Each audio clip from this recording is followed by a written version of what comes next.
Hello everyone. Elastic plastic stress analysis procedure is more accurate and recommended procedure to check protection against plastic collapse as per ASME Section 8 Division 2 Part 5.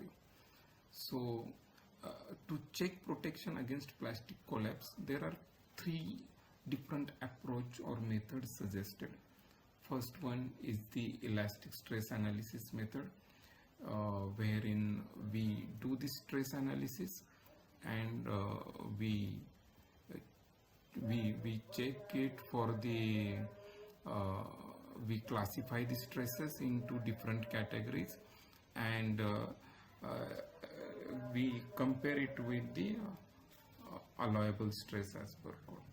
The another alternative is the limit load method, wherein a calculation is performed to determine a lower bound to the limit load of component.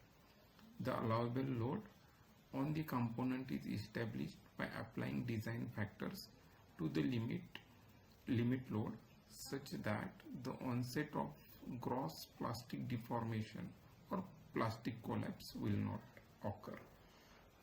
And the last approach is the elastic plastic stress analysis method, where a collapse load is derived from an elastic plastic analysis considering both the applied loading and deformation characteristics of the component.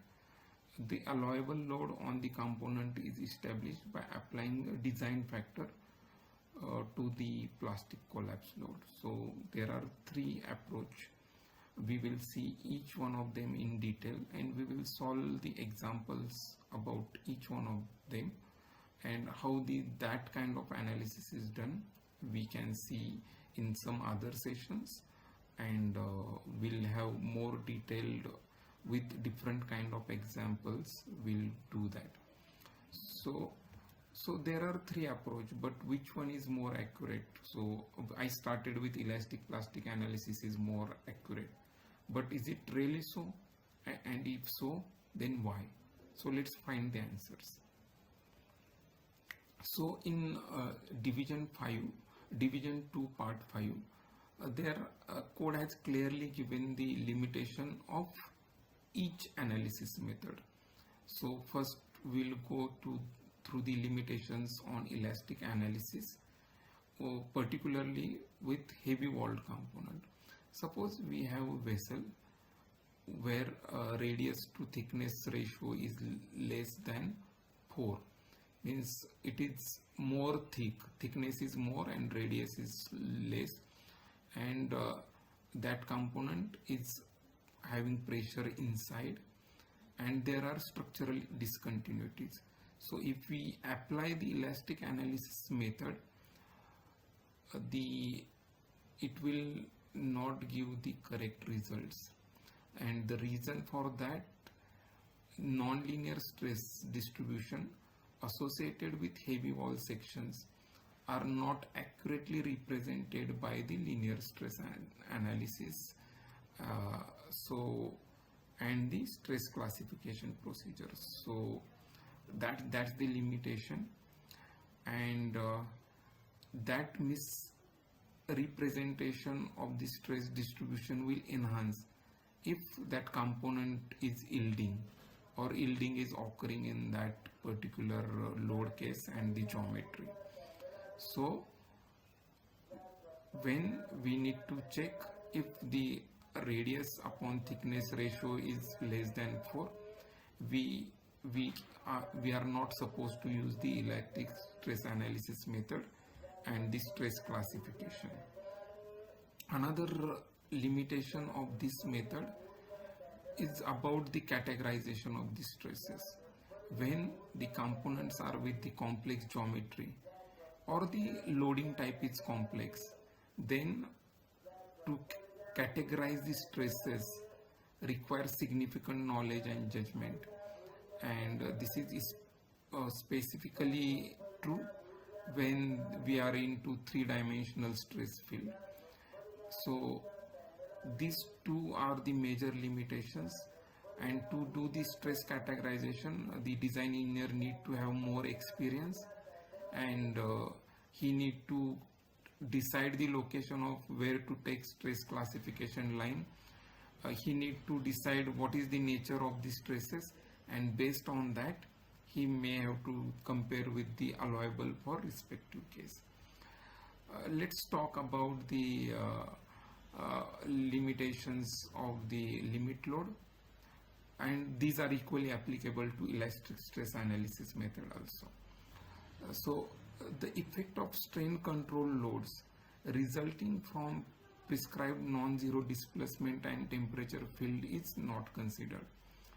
Also, the magnitude of deformation and strain is not physical due to assumption made in this analysis method. So whenever we perform the limit load analysis or elastic stress analysis method, whatever the strain value or the deformation value we are seeing is not physically meaningful in the analysis, and if we need the physical meaningful deformation and strain, we have to go for the elastic plastic stress analysis method. The second limitation is component that experience a reduction in stiffness with deformation. So one very interesting example given, a pipe elbow under in-plane bending.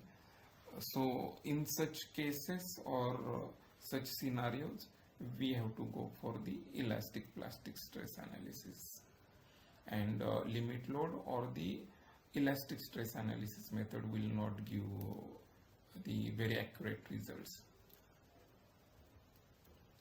Now the use of limit and elastic plastic stress analysis method. So we already seen, if vessel is thick walled and the geometry is complex, loading is complex, or we want the physically meaningful deformation or strain, we have to use the elastic plastic stress analysis method.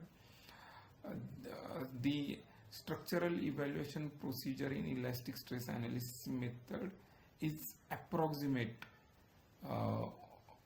method to check protection against plastic collapse, whereas code says a more accurate estimation of protection against plastic collapse of component is obtained using elastic plastic stress analysis.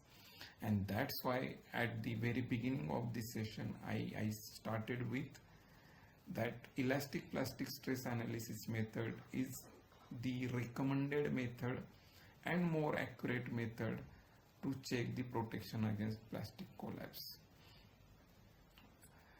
Then the limit on the general, there are, when we use the elastic stress analysis method, we categorize stresses in general membrane equivalent stress, local membrane equivalent stress, primary membrane plus primary bending, peak stress. All these stresses we need to classify, and the level of the allowable for that particular stresses is very conservatively or approximately estimated, and these limits need not to be satisfied if we use the limit load analysis or elastic plastic stress analysis method.